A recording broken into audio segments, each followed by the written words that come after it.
Bienvenidos a esta segunda edición de Otra Educación, el programa de conversación que preparamos desde Tu Clase, Tu País. Estamos muy contentos de la acogida que ha tenido este esfuerzo y agradecemos todos sus comentarios, sugerencias y también las críticas, que nos ayudarán con seguridad a ir mejorando en los siguientes programas. En nuestra primera edición hablamos con el ministro de Educación de Chile, Raúl Figueroa, y el director de Educación del Banco Mundial, Jaime Saavedra, y nos centramos en el presente y en la forma en que los sistemas educativos están enfrentando la crisis sanitaria. Hoy queremos mirar más hacia el futuro, escuchando a un expresidente y exministro de Educación de Chile y a dos educadores de lujo, sus miradas y expectativas sobre lo que esta crisis puede ofrecernos como oportunidad de cambio. Bienvenidos pues a Otra Educación.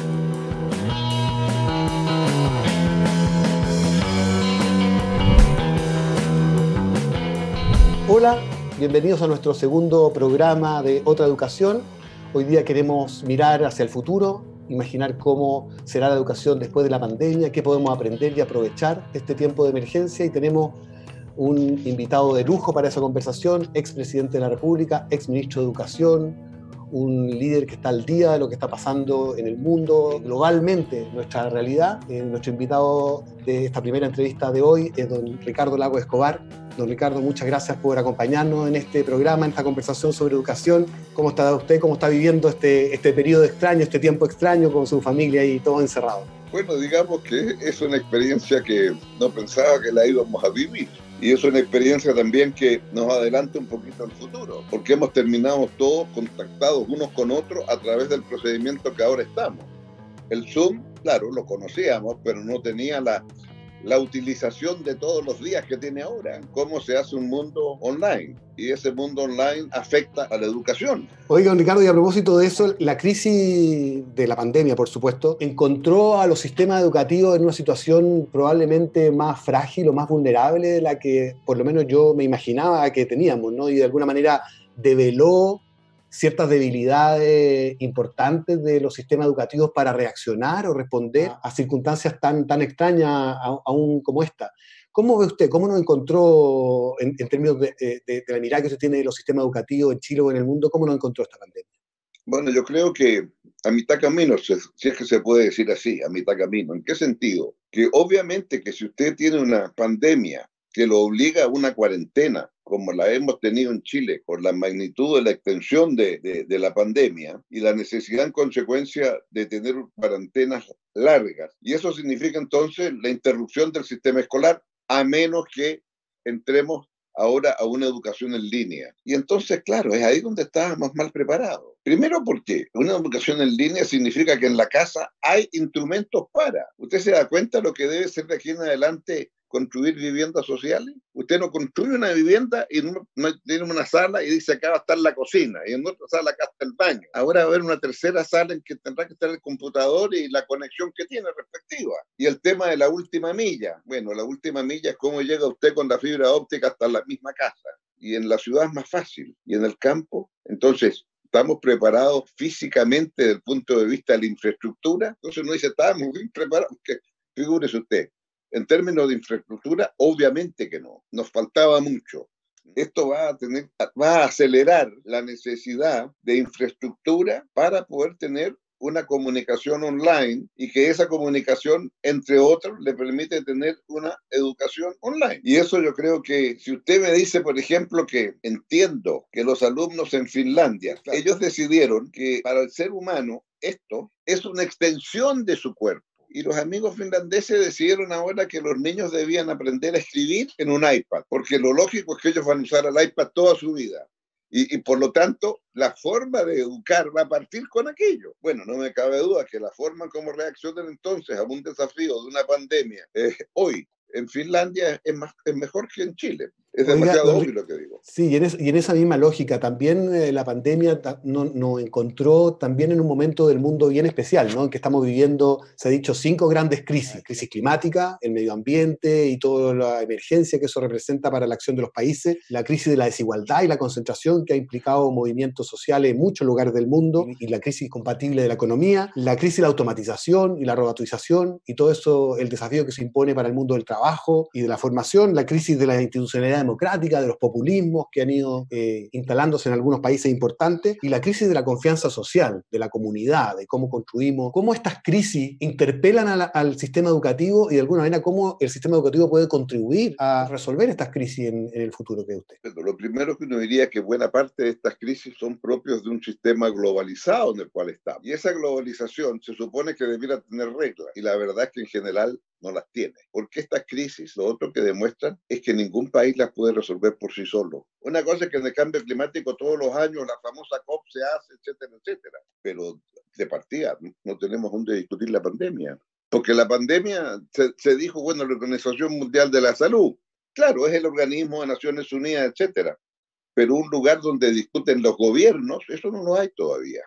Y del punto de vista de la educación, pongámoslo en estos términos, si antes se decía hay que aprender a aprender, porque ¿qué es educar? A mí me enseñaron, educar, señor, es lo que una generación piensa que es importante transmitirla a la próxima generación. Y esa es la educación que esta generación le enseña a la futura generación. Y se suponía, ¿verdad?, que lo que le enseñábamos eran los conocimientos necesarios para, pero cuando el sistema hace que se acelere tanto la introducción de nuevos conocimientos, los conocimientos que yo entrego hoy, a lo mejor para 20 años más no le van a servir. Y por lo tanto, lo que sí tengo que enseñarle es cómo él va a aprender los nuevos conocimientos que requiere para 20 años más. Y esta es una forma educativa distinta. Entonces, son formas distintas, muy distintas. Y es aquí donde yo creo que el sistema educacional pasa a ser, no digo cuestionado, pero la forma de enseñanza, de transmitir, va a ser distinta. Y en esa lógica, don Ricardo, yo comparto que hay una cierta forma de educar que hemos construido y que hoy día parece, por lo menos, no sé si obsoleto, pero por lo menos bien limitado en sus capacidades para desarrollar estas habilidades nuevas que se requieren, que van más allá de los conocimientos, ¿no? Hay un desafío ahí, no sé cómo lo ve usted, de más integralidad en la concepción educacional con la que trabajamos. El tema es cómo lo va a hacer, cuáles van a ser los instrumentos. Le di un cuento muy entretenido el año 2000, cuando cambiábamos de folio. ¿Qué es lo que reconocería la persona que murió el año 1000 y que resucitó el año 2000? Entonces no entendería que hay una cosa que huele que se llama avión, que otro que se llama ferrocarril. ¿Qué quiere que le diga, no? Bueno, entonces habría muchas cosas que se sorprendería. Sin embargo, cuando él vea un cuadro donde hay un señor adelante, con un pizarrón atrás y con banquitos al frente de este señor, él va a decir, ahí se enseña. O sea, el año 1000 y el año 2000 era exactamente igual la sala de clase. Ahí se enseña. Bueno, ahora no sabríamos si esa es la forma más adecuada, ¿verdad? Tenemos todavía la sala de clase, pero para el desafío que usted acaba de plantear, de cómo se interactúa, porque parte de la educación son muchas más cosas que enseñar geografía, matemática, historia, química, física, etc. Oiga, Ricardo, y en relación a todos estos temas que hemos visto y este desafío atravesado además por la pandemia, ¿usted está en el grupo de los optimistas o de los pesimistas? ¿Usted cree que aquí hay una oportunidad o aquí usted cree que aquí vamos a retroceder 10, 15 años, vamos a tener que partir? O sea, va a haber, como resultado de la pandemia, va a haber un retroceso de 2 o 3 años desde el punto de vista económico, ¿verdad? ¿En qué sentido creo que uno debiera salir mucho más optimista? Que la pandemia enseña que solo no se sale de esto, que se requiere de solidaridad con el vecino, de solidaridad entre países, de solidaridad a nivel de la escala planetaria. La única forma, y para eso hay que ser optimista, de que tiene que haber una cierta solidaridad entre nosotros los humanos, más allá de la ciudad donde vivimos, más allá del país al que pertenecemos, etcétera. Tiene que haber una colaboración, porque aquí se trata de, entre todos, aprender a convivir con este virus que es muy distinto a una bacteria, según aprendí hace pocos días. Hemos aprendido muchas cosas en estos días. Muchas gracias, don Ricardo, por este tiempo. Siga cuidándose y bueno, ojalá que salgamos todos adelante más sabios de esta crisis y de este tiempo de confinamiento y más juntos, como dice usted, más solidarios para entender que estamos todos arriba de este planeta juntos y que tenemos que convivir en él cuidándonos uno a otro. Muchas gracias por su presentación. Bueno, y gracias por la invitación y que te vaya muy bien en este lindo proyecto. Gracias, don Ricardo. Hacemos una pequeña pausa y volvemos con nuestros próximos entrevistados.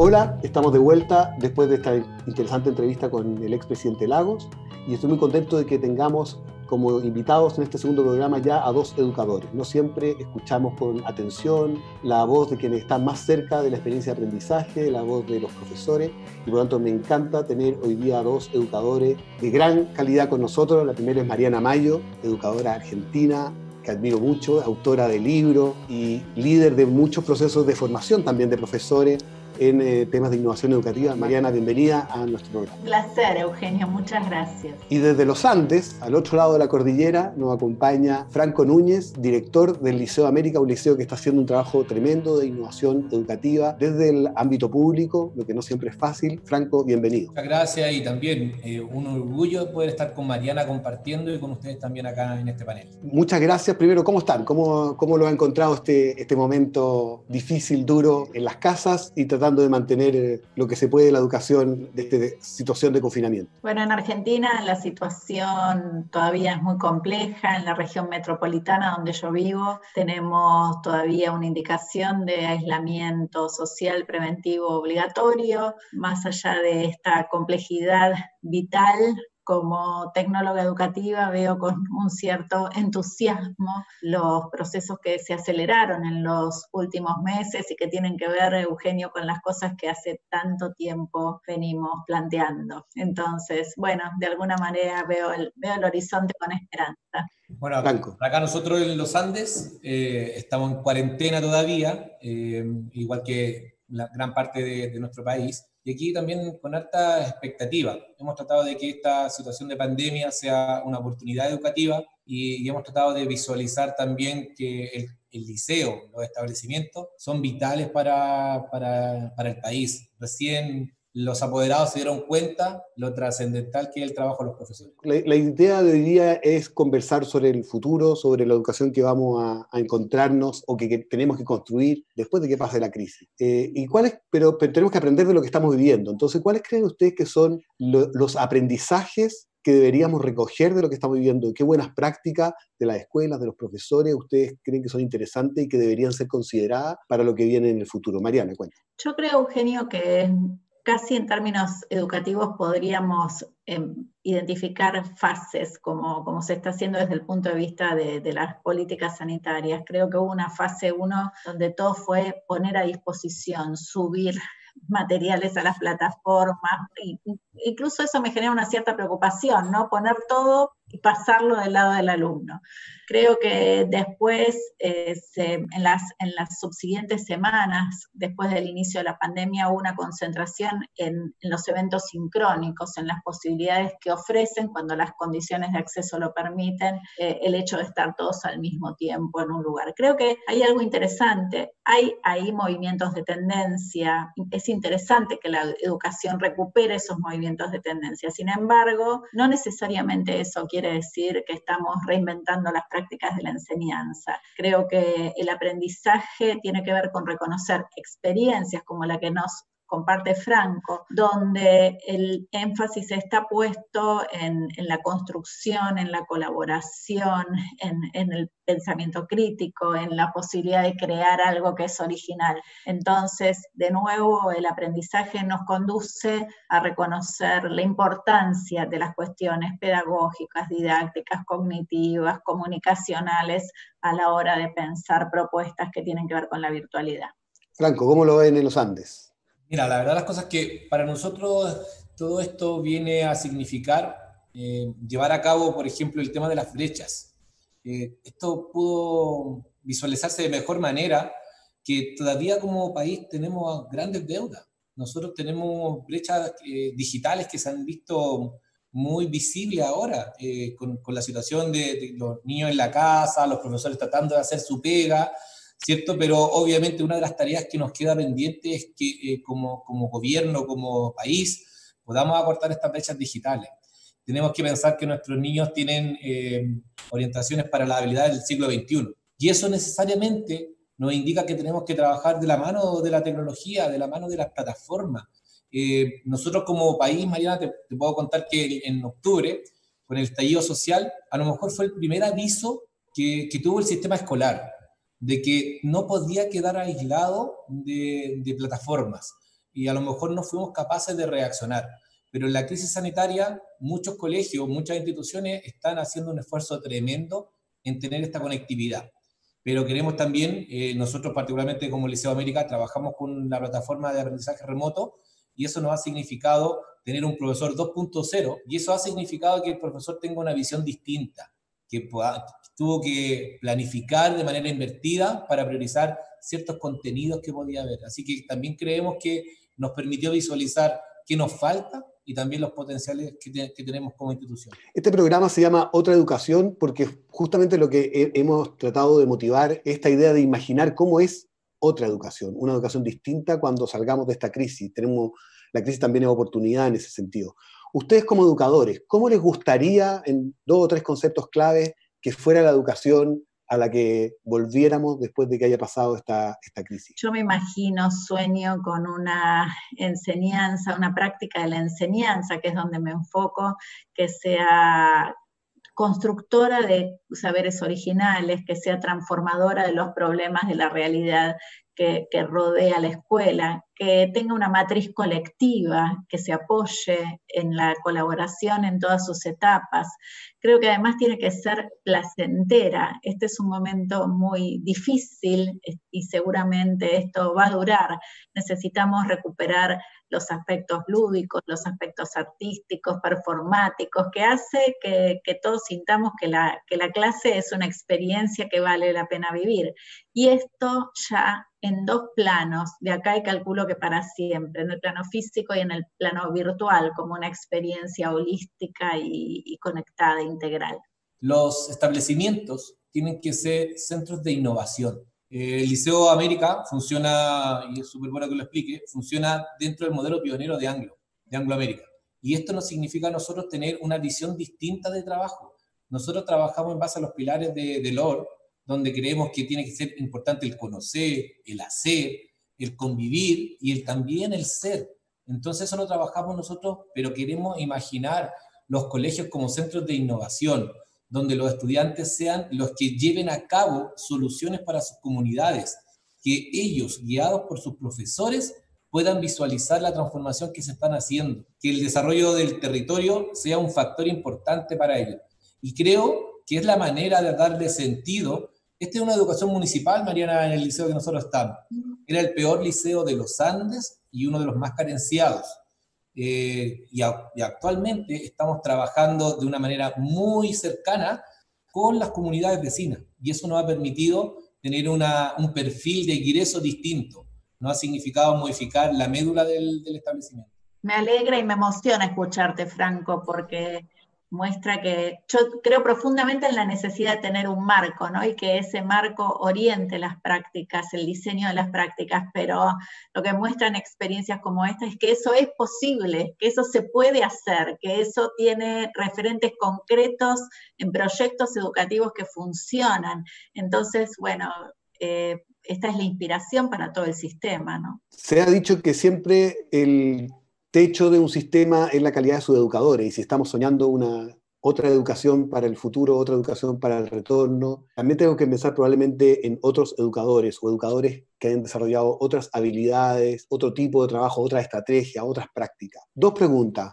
Una, ¿en qué tenemos que ayudar a los profesores y profesoras para que desarrollen esas habilidades, incluyendo a quienes hoy día están preparándose para ser profesores en las escuelas de pedagogía? ¿Y cómo los apoyamos? ¿Qué apoyos tenemos que darle para que eso efectivamente, cuando llegue ese retorno y ojalá lleguemos a esa educación que usted y nosotros estamos soñando, tengamos profesores preparados y entusiastas en ello? Creo que tenemos una excelente oportunidad, excelente. ¿Por qué? Porque tuvimos muchas dudas en estos meses respecto de cómo tenían que ser las cosas. De hecho, yo celebro la constitución de colectivos para hablar ya no sobre la disciplina o sobre los calendarios o sobre los problemas de infraestructura, que por supuesto son 2 temas importantes, pero sobre el corazón del asunto, que de nuevo es cómo educamos, qué práctica de la enseñanza llevamos adelante. Creo que esta es la mejor oportunidad formativa que se ha visto en la historia, ¿no? Yo quisiera que en este momento todos los docentes en formación estén dialogando con los docentes en servicio, estén viviendo la experiencia, estén codiseñando. Este es el espacio de la práctica que tiene todas las condiciones para ser rediseñada. Y este es el objeto de formación y el objeto de análisis del profesorado. Entonces me imagino una formación que también en este caso conecta con los problemas reales. Bueno, el problema más real que tenemos, un problema totalmente real es educar en tiempos de pandemia. Recuperar el sentido de la formación docente pensando en esta situación, en el rediseño que requiere la práctica y en que este ejercicio hecho colectiva y colaborativamente puede ser profundamente transformador. Creo que los apoyamos tejiendo redes, los apoyamos trabajando articuladamente con las universidades, en el caso de Argentina con los institutos de formación docente. Creo que la fuerza con la que vamos a salir de este momento tiene que ver con lo colectivo. Bueno, absolutamente de acuerdo. Y también creo que para hacer este cambio y esta transformación, no solamente tenemos que enfocar nuestra mirada en los profesores, creo que también los equipos directivos, los sostenedores, el ministerio debe tener una visión distinta. Aquí es importante recalcar algo. Los profesores a lo mejor siempre han estado dispuestos, pero muchas veces hay demasiadas trabas para que el profesor pueda accionar y pueda verdaderamente sentirse que es quien tiene que comandar el aprendizaje. No estoy diciendo algo extraño, yo creo, para ti tampoco, Mariana, porque pasa igual.